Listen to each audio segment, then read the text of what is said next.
नमस्कार वसमतकर, ही आपली वसमत नगर परिषद आणि दिव्याखाली अंधार याचप्रमाणे तिच्या समोरच कचऱ्याचे साम्राज्य आढळून येत आहे।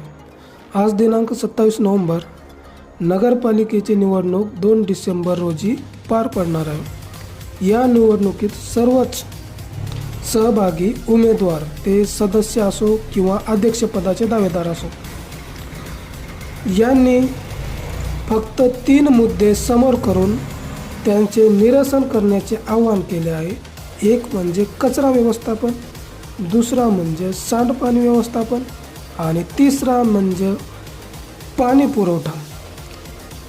या व्हिडिओ बनवण्याचे तात्पर्य म्हणजे वसमतमध्ये निवडणुका होण्याच्या अगोदर कुठे कुठे घाणीचे साम्राज्य आहे हे निवडणूक लढवणाऱ्या उमेदवाराच्या लक्षात आणून देण्याचा हा प्रामाणिक प्रयत्न आहे।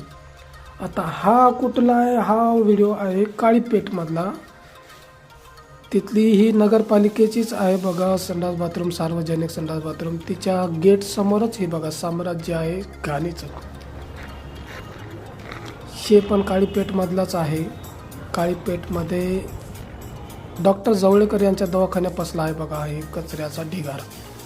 आता एवढा मोठा कचऱ्याचा ढिगारा म्हणजे या इथे एक सुद्धा पडीक का असं ना डस्टबिन दिसत नाही, कचरा पेटी।